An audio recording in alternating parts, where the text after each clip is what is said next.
on a Sunday Sunday. because we did not go to the movies yesterday because Justin said no. Why did I say no? I think because Lynn. I think he said Lynn had to go to this one, and so we needed to wait for Lynn. I don't remember. I'm also trying to check because we're on a different setup than usual.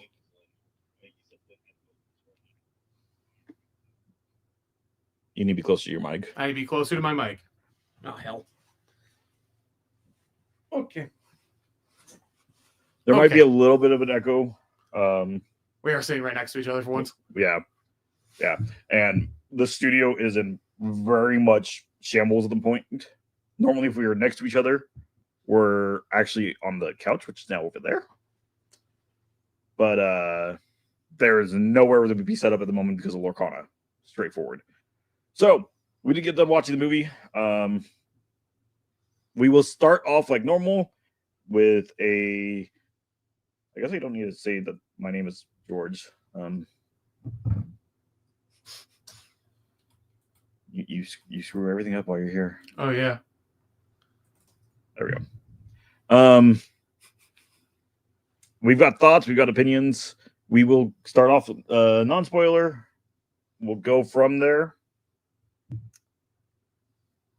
What is your overall thoughts, everything of this one? Go see this movie. I'm #1 Marvel glazer. Well, yeah. Go see this movie. See, I'm more on it depends for this one. I went the wrong way. There we go. I feel like I'm taking up too much of the frame. Is this movie good?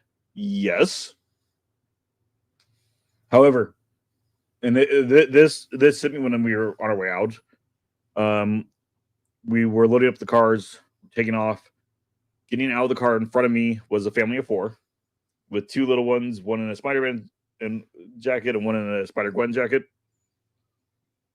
I don't think they should go see it. Okay. And if we are going to be critical of Star Wars, we have to be critical here. Now, it did not cross lines as anywhere close to where Star Wars did. No. I feel like the issues they tackle are very PG-13.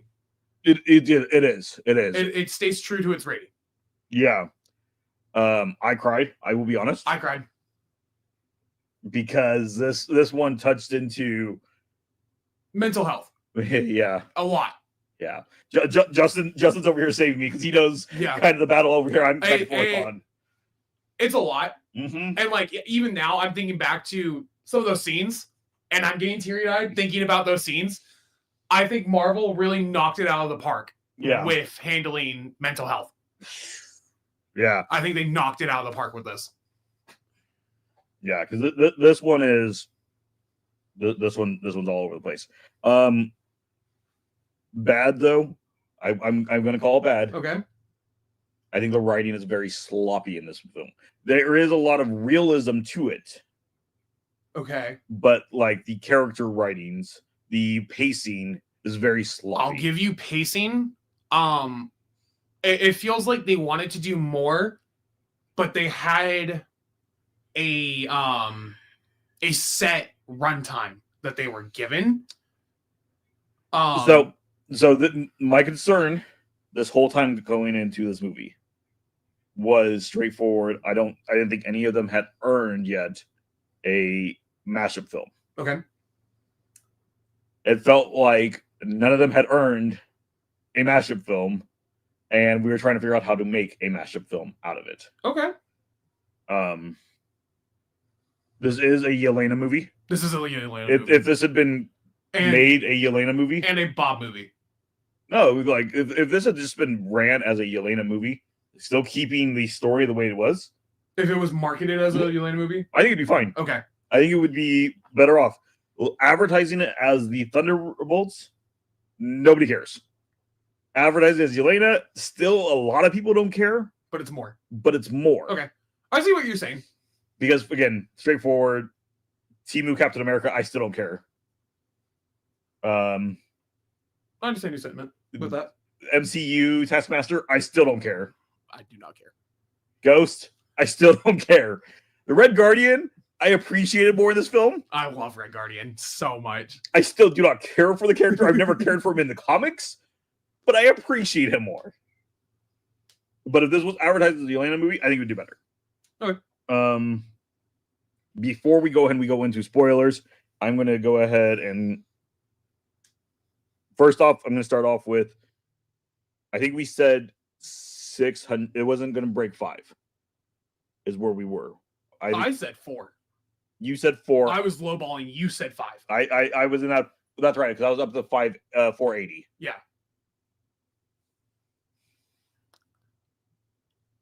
I don't think it's going to actually get to 480. I'm going to change mine.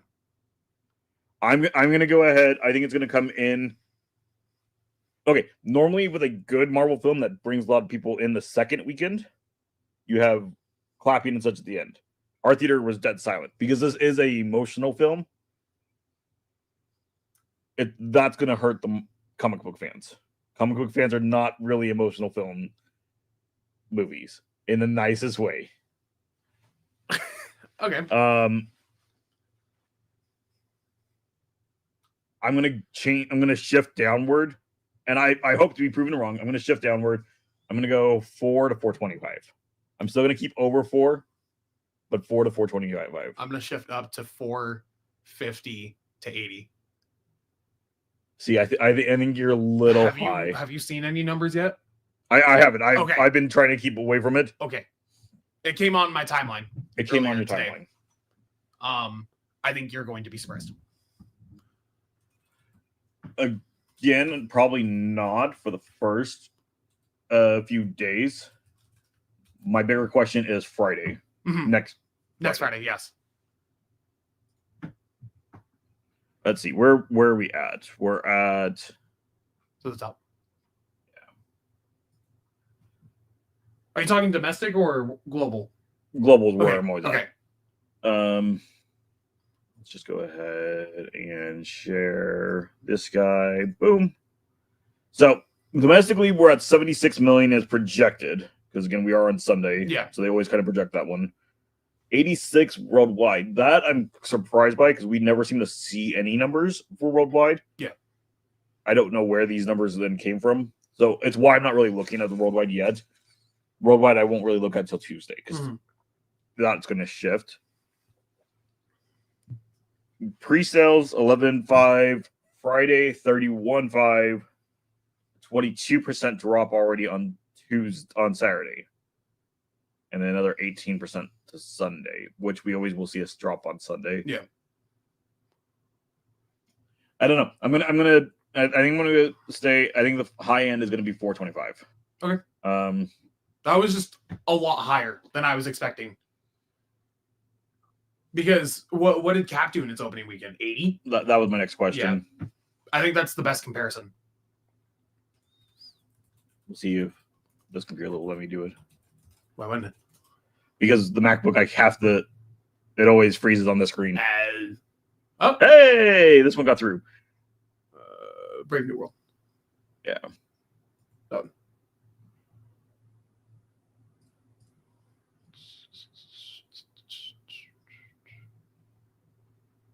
$88 on its opening weekend, which we're tracking what for opening domestic? 76. So it's still under. Okay. Again, I think this is going to get the bump from the review bump next weekend because I looked at Rotten Tomatoes last night before we went in. As of last night, 88 critic, 95 audience. Let's see. 88.94. Yeah.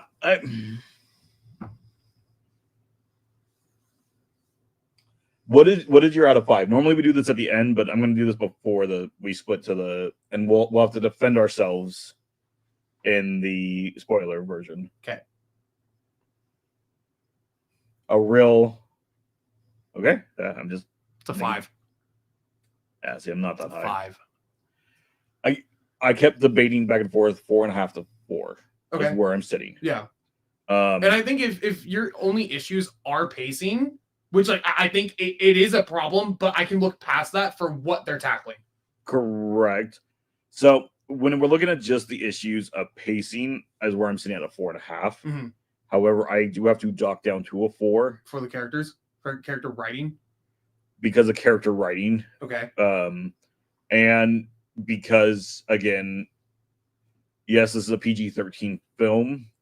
It's still Marvel though, It's so you're still expecting Marvel. a family audience. Exactly, and Okay. that is my defense there. I did it to Star Wars. I have to do it here. Yeah. Do they do it well? Yes. Is this like this feels like a passion project? It really does. Is this the place for the passion project? I don't think so. You see where I see where you're at. I see where you're at. I think it's fine because as adults, I appreciate it a lot. I think it is something that needs to be talked about. Again, I'm not disagreeing with that part of it. It's just the family aspect of it. Yeah, and that's the hard part. That is the hard part. Because we're gonna get in when we get into it. The spoilers is where we'll get into it, but we're gonna have again that family of 4. Those 2 little kids are gonna be now questioning what exactly they saw. Yeah. And unfortunately, when we start to introduce elements like that to children, some of them will just start to think they have it. Yeah. And that is the hard part for me. I see you having the judgmental look back there. Developmentally, that's not correct. Yes. Depending on their age, and this is from a psychological point of view, they believe that it's better to expose them so that they know how to deal with it rather than pretend it's not happening. So I think I know which study you're talking about. Okay, hold on. Because she's nowhere near 2, Mike, so you don't know that. Developmentally, yes. So the current studies and everything we've seen suggest maybe we should introduce. However, the studies are still too young that a lot of on the other end of because this is a big debate in the psychological community. The other end of it is it's still too early of a study to know if it is healthy or not, because there are cases where the control group don't know what some of these mental illnesses are and never seem to show signs of it. Now, mental illness is so hard to find out because not everybody is treated the same way. And that's where this comes into debate, where some of these kids who, before the study started, seemed like they were totally fine, after being introduced to it, all of a sudden we're showing higher signs of anxiety and depression. This was my issue with Inside Out 2 also. And it's a fine line, and that's my problem with it, because it's still such an unknown science yet. If it was 100% proven that it is better, I'd be right there with you, and I'd agree. But the hard part with that is any type of science is never truly 100% proven. Yeah. Because we keep adapting technology. Correct, and I think that's where the problem is with this case study. Is it's again so early in the study still that it's more like a 50-50 shot in the dark, and that's when we're playing with children's minds. That's a study that I'm not wanting to be on the bad end of the 50% of.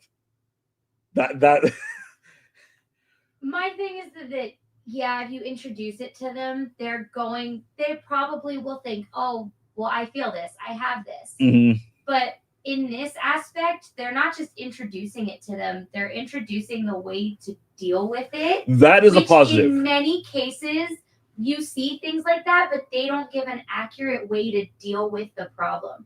And like Justin and I were saying earlier, he was violently attacking the problem, and it didn't fix it. And they showed that doesn't fix it, which is a good thing, because a lot of places don't show that. No, and again, credit where credit is due. I 100% agree with that.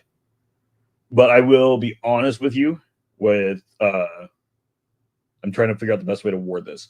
With a friend of mine, their child, after watching Inside Out 2, for the next 2 weeks, was sure she had anxiety when she had no signs of it beforehand. And then after like 2 weeks, after she stopped thinking about the film, all of a sudden she was fine again. And so that's again, the child's mind is where it's hard to play with, and that's why do I feel like this was a topic to discuss? Absolutely. Do I feel the family atmosphere of Marvel or Disney, because this is still a Disney property? Maybe at that point they might need some sort of parental warning. That's what the PG-13 warning is, though. And And this is why you should adhere to the parental guidance ratings of films. so then you feel that all the PG-13 films you watched beforehand, or Halo, you felt like you are more than fine at 5 to have done. I mean, That yeah. I again, know. that's the debate of it, because Deadpool and Wolverine is It's a rated R, Yeah, but there are children that absolutely love it. that it's a give and take, because ultimately it's up to the parent Yes. what they see, Yes. and we have no right to say that. Absolutely not. So it's up to the parent. I think and I feel that what they are talking about is very PG-13, Yes. and it fits into that PG-13 rating. Again, I agree. My thing is, I think if this was a PG-13 film that did not have Marvel or Disney associated with it, I think this would be a masterclass film. I see. But- I get your point. Being that we are talking, it's like Inside Out 2. My biggest gripe with Inside Out 2 is we're overshowing the extremism of anxiety In a PG film. in a PG film by a completely family-based company. Yeah. And yes, anxiety is another one that we definitely need to open more conversation about. But again, it's the time and placing of it. Because, again, it's the idea that if you were mom and dad, in that case, and you're taking your family, you saw Inside Out 1, yeah, it touches a little bit on, like depression and moving and such, but it really is very subtle with it. So it's still a very good film. And you go in not knowing anything about the film. Now you're having to come back, and in the case I talked about earlier, trying to explain, well, yes, you possibly might, but you also might not. That's a lot for a child to try to figure out on their own. Well, and then at the end of the day, though, it shouldn't be the children figuring it out on their own. At the end of the day, it is the parent who should be the one to deal with it and to teach their children. At the end of the day, if you let your kid watch the movie and it's a PG-13 movie, you should expect to have to explain certain things to your children, which is your job as a parent anyway. I'm not disagreeing with that. And so I think a lot of it falls on how the parent handles these topics. Yeah. And how the parent handles topics like this in general with their children. No, yeah. I don't know. Again, I still see Disney at this point as a family company. So Marvel is a branch of it. Star Wars is a branch of it. It's why, frankly, that's a Star Wars episode in general that we're referencing just discussed me in general, but it coming from Disney and Star Wars made it even worse. Yeah. I don't know. It seems like we are currently in the age of Disney that let's just be risky. They're not a teenager. They don't need to be risky. They're one of the bigger studios out there for this time period. Go for it. Defend your 5, because a 5's. Are we getting into spoilers now? We're in spoilers now. Okay. This is your spoiler warning. If you don't want to get spoiled, please exit out of the video at this time, because this is a spoiler-heavy movie. They don't show a lot in the trailers. The Century. Well, not a lot happens in the movie, to be honest. Yeah. The Century, what'd you think? I think they do a good job showing the Century. I'm still confused why we're bringing the Century into the MCU. Yeah, because they didn't adapt what I thought that they were going to adapt. And he's always such a... One, he's not a very popular character. No. So why bring him in at all? 2, he's always, in the pieces he's in, is always very controversial in it. Because he's the Century. Because he's the Century. Yeah. And again, introducing the Century is just introducing a second Miss Marvel, which is just introducing a second Superman. Okay. My counterpoint, they bring it up. That's what the entire movie deals with, and they bring it up at the end. He can't be the Century without being the Void at the same time. Correct. And that is his kryptonite. Correct. So I feel like it's more interesting than Captain Marvel. Again, correct. I just personally, I've never cared for the Sentry at all. Like when we figured it out, I was like, "That's weird and interesting. Why?" I'm still sitting there going, "That's weird and interesting. Why?" That's fair. And I shouldn't be questioning why at the end of the movie. I mean, okay, but like, look at who they can bring into the MCU. Who is left that they can bring into the MCU? Do we need to keep introducing more heroes and such to the MCU? I'll give you that. There's plenty of actual villains in the MCU we haven't ever touched. I'll give you that. Okay. And it just, well, okay, spoiler, the Thunderbolts and Bob will return in the next film. Congrats. All this is doing is just adding more people that we do a continuous feed with. Yes. Okay, thank you. Yeah, I feel like a lot of that was kind of spoiled by the chairs because we already knew that they were coming back. Same thing's gonna happen with Fantastic Four now. So, let's see. Do we want to get into it? The big part? Sure. I feel the way they talk about depression, because that is the main theme of this movie, is handled very well. Mm-hmm. And a lot of it, they're giving bad therapy advice throughout the film until the very end, where everybody comes together to handle each other's depression and help each other through it. I think that was very satisfying. Yeah. And no. Okay.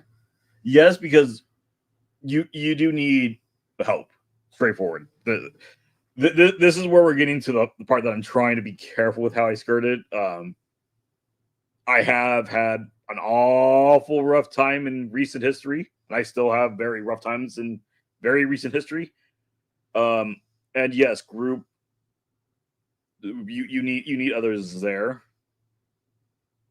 There's more to it though than they showed. So they really went ahead and went deep into the depression side of it and deep into the unhealthy way to deal with it, and then surface level of how to actually help through it. But I think the argument there is that it's not a one-time thing. It's a thing you live with. And there isn't really a cure. Correct. But in the movie version of it, and we see all the bad ways of handling it, and the only positive way we get out of it is just a hug. Which that is very surface level. The bigger part of it is discussion. Yeah. And knowing the person's there and talking about it with them. Yeah. Where instead it's straightforward. If you do not ever take these kind psychological, advice from a movie, but for people who are going to be very surface level, they're going to go, "Oh, this person's depressed. Give them a hug; they'll be fine." Yeah, I hear what you're saying. And yes, I don't want to sit down and watch Therapy, the movie, but realistically, anytime we've had a good, because straightforward. Okay, I'm going to be kind of rambly all over the place at this point. One of the things about it is when they come out of the void, Bob doesn't know anything that just happened. I'll get into that. I know where you're going, but at the same time, then legitimately it just shows people that just a hug helps and they'll just forget all the problems. I think that's very surface level, but which is your argument. Yes. If you're watching and you are a normie and you're not really looking deep into it, or again, you're an idiot, straightforward, you're going to look at this and go, "Oh, just the hug helps." And I will be honest with not people in our immediate groups and such. When I've been in a bad spot, people have had that same mindset of just a hug helps and you're fine. Yeah. And that's not the case. That is not good advice. Yeah. You said you're going to get into it. Oh, about the Sentry. So I think what they're adapting with his memory gaps is that Sentry solo series debut. The debut series where the major spoilers for that, the 2001 comic, where basically everybody has forgotten about the Sentry, a Golden Age hero, and now people are starting to remember him, and he gets his powers back. I think that's what they're doing with that. I don't really know. I think that's also supposed to be left unanswered so that there's more to explore with this group later. I don't know. It just left me at the end wanting a conclusion. I think that was purposeful. Then that's bad storytelling. I disagree. I feel like if I don't feel okay, in my personal opinion, I feel like at the end of the movie, if I don't feel like it is like the movie has concluded, nothing's happened. Okay. We've never moved anywhere. Okay. It's like Black Panther 2. Nothing feels concluded. Nothing feels accomplished. Nothing feels like we've gone anywhere. So what was the point? Why did I just spend $50 to go to a movie for nothing to happen? Yeah. It's very ungratifactory to the audience. Mm-hmm. And it's very much just, well, if you don't feel that way, I don't care kind of a look of it. I can see why you would think that. And so, because you can still leave the film you should always leave the film, especially if you're planning a sequel, which technically they are, not necessarily a sequel directly, but a continuation, where the audience wants more, but the story should still have been concluded. Yes. So like Hunger Games Part 1. Mind you, I hate the fact that Catching Fire, or not Catching Fire, but the third one, Catching Fire. Sure. No, Mockingjay. Mockingjay in Part 1. Well, Mockingjay should never have been split into two movies. Yeah. The book was written as one. Money! It was exactly the reason. They saw Harry Potter did and it was successful. They rewrote characters and such to make it work to split as two. Mm-hmm. But even in that case, we get to that big final scene. The first section of it is concluded, and then it leaves us wanting more at the end with Katniss rewaking and the fight continuing on with Snow. Yeah. And that we know now where we're going next. Yeah. This felt like, well, it's just, here's kind of a half ending. We didn't know necessarily how to finish this film off. And they're going to be back, so just wait till then. I can see why you think that. Again, I gave it a 4. Like, realistically, I think you're nitpicking, honestly, because you gave it a 4. I gave it a 4. I think you're nitpicking because you gave it a 4. And well, but that, again, I'm trying to always be critical. Yeah. So I gave it a 4. Like, there is rooms that it could be better. It's still good. It's solid. Yeah. It's still solid. It's good. I mean, like, by our rating, it's a 9, which that's good. Yeah. So I'm not glazing it that hard. I don't think I am. I think it is genuinely good. What did I give Cap? Like a 3? Yeah, exactly. Cap just wasn't good. Yeah. What else? The one shot take. You know what I'm talking about? Yes, and I'm glad you brought it up because I wanted to bring it up. I hate that shot. What? I thought it was awesome. I love the fact that it is a one shot. Don't get me wrong there. I hate the angle. Okay. Wait, what are you talking about? You're talking about at the beginning with Yelena fighting down the hall. I'm talking about in the penthouse with the Sentry, where everybody's attacking him. That's not one shot. That's a one shot. By all the edit cuts of the... I mean, yeah, obviously. It's not it's a one supposed to look like a one shot. But it's not. Yeah. And so that's why I didn't count that. I count the hallway scene. The hallway scene I as a one shot. I think the lighting is what makes it look bad. Because the shadows... I think that was the point, though, but, like, it looks bad. I know what you're saying. The hallway one? So my problem is the camera angle. Yeah. Because of the lighting, the camera angle doesn't work, is my opinion. It feels like we're just too much of the outside world. Yeah. I think straightforward for the one shot there to have been successful, the camera needed to be in the hallway, moving with her down the But hall. also at the same time, I think you're supposed to be paying attention to the monologue, and that's why it's like that. Because that monologue is important to the theme of the story. The monologue is important to the theme, but I sat there the whole time when watching it, not even taking into consideration the monologue. Like, I was listening to the monologue, but the biggest thought in my head was, this is a really, I'm trying to be careful because I almost said it the way I didn't. This is a really bad way to film this shot. Yeah. And this, like, immediately I'm like, no, the camera should be in front, because that helped keep the momentum of what's going on at the moment, even with the monologue on. Because straightforward, because the monologue is important, and I do agree, the monologue is slower, so it makes that entire scene feel way too long. Okay. And so it doesn't feel like an action scene. Yeah. It just feels like you're staring at a hallway with people in it. And so, yes, that is more of a nitpick, but that was my thought real time while watching it. Okay. I was like, great, I hope it's not shot this whole way, and I hope this entire film isn't shot in, candlelight shots in every scene. And that's like the only scene I'd argue is hard to decipher. I mean, the lighting is piss poor all the way up until we get to the desert. That's because it's dark. What? Okay. No, but even in like the bunker and such, like, we have such harsh shadows continuously. Yeah. Like, somebody had done a lighting class and decided they wanted to make their hard lighting project out of the entire first 6 scenes of the film. Okay. That anytime we're gonna have a character, put them as close as you can to the brightest light in the room and make sure their other half of the face is continuously stuck in darkness. And yes, you can look at this, you can call it symbolism and say that it's because they're all having darkness inside. No, it's just really bad lighting. It bugged me every shot of it. And I was like, great. Are we ever going to see an entire face in this movie? Like, that's fair. What do you think of the stylistic choice of the Void being an entire silhouette except for pinhole eyes? Can we not? What? No, yes, I like it. That is straightforward the demon that visits me at night. Oh. And I was just, the whole time watching it, I was so uncomfortable.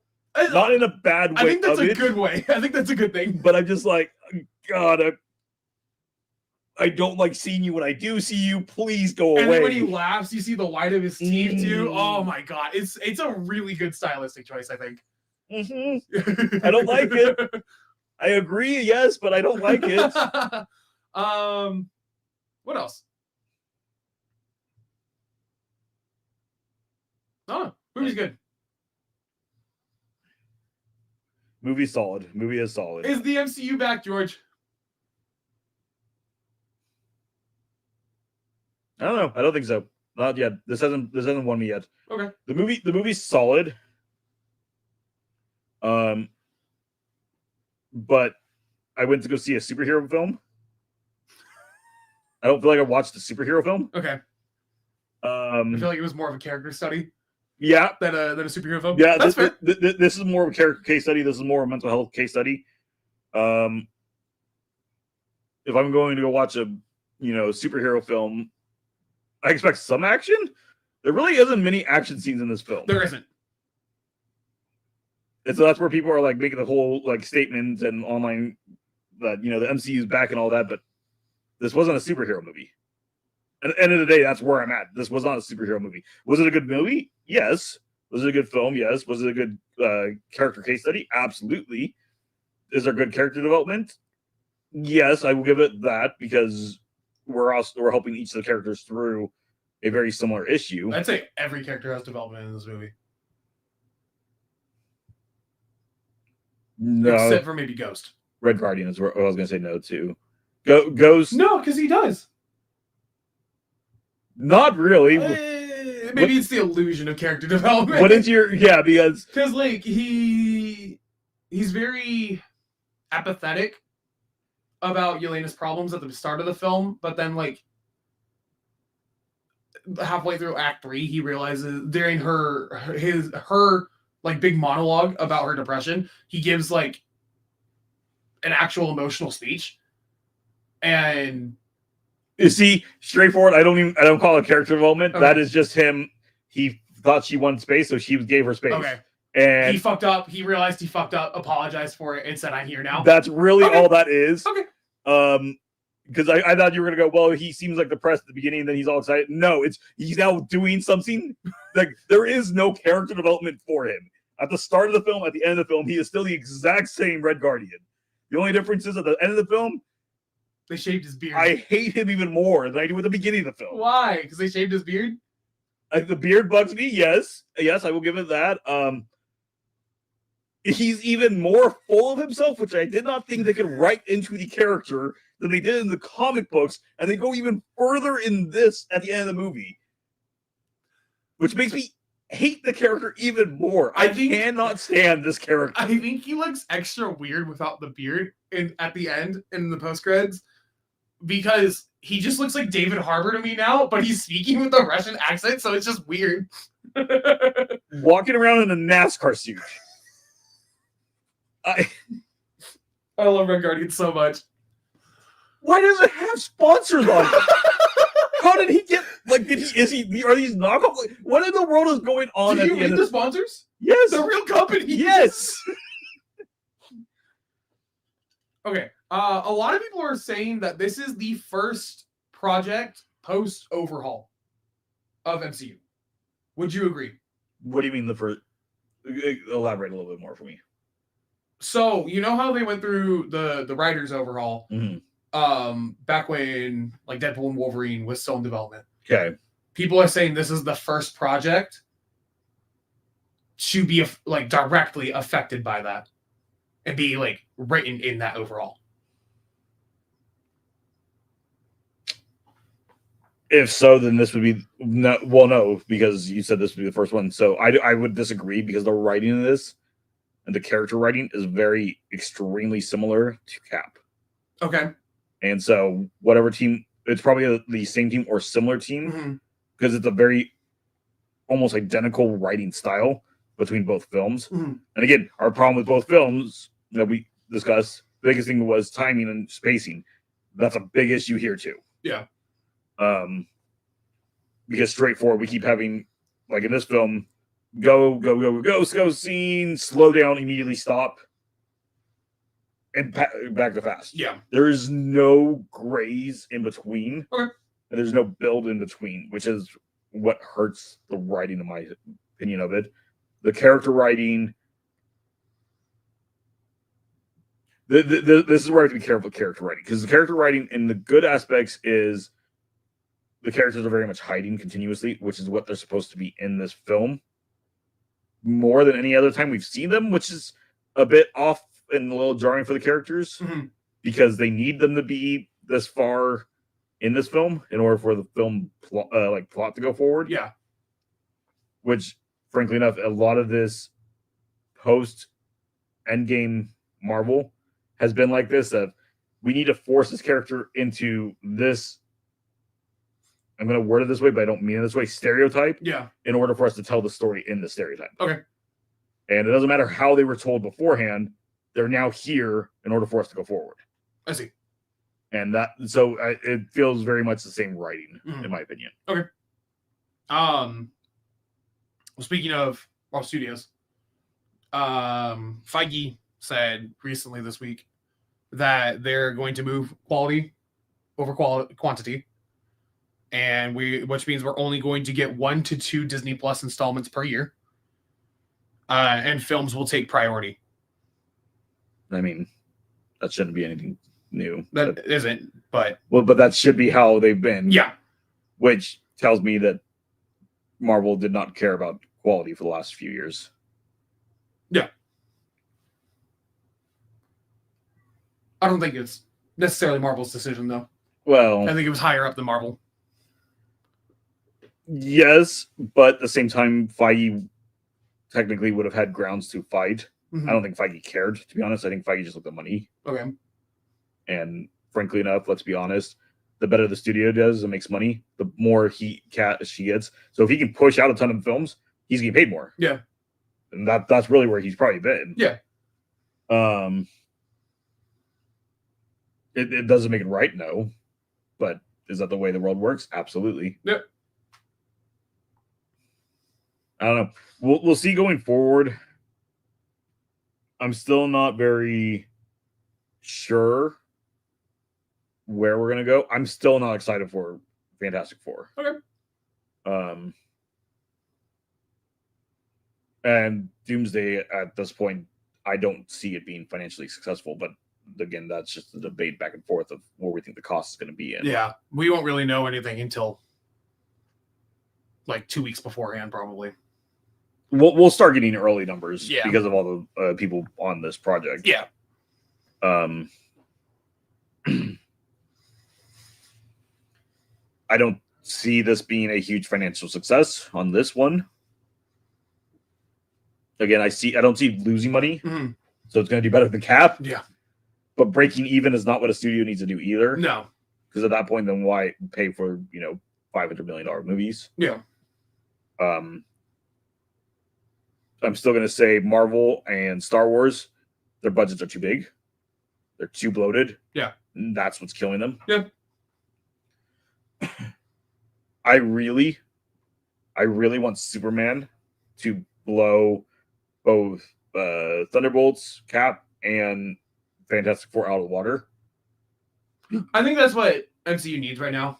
Well, I Like think a good kick in the pants. it's a good kick in the pants, but I think that's what Marvel needs right now too. Yeah, and also some like actual competition. Correct, and Yeah. that's where I'm leaning. Is right now, again, if you want to watch a superhero movie, the only movies to watch is the MCU. Yeah. Doesn't mean they're good. It just means that they're skirting by getting money. I mean, because of it. there are other mediums to fulfill that role, but if you're looking for a film, Mhm. then no, as of right now. And I think straightforward, if Superman does pull it off, it's going to be an eye opener to Disney and Marvel on it. Yeah.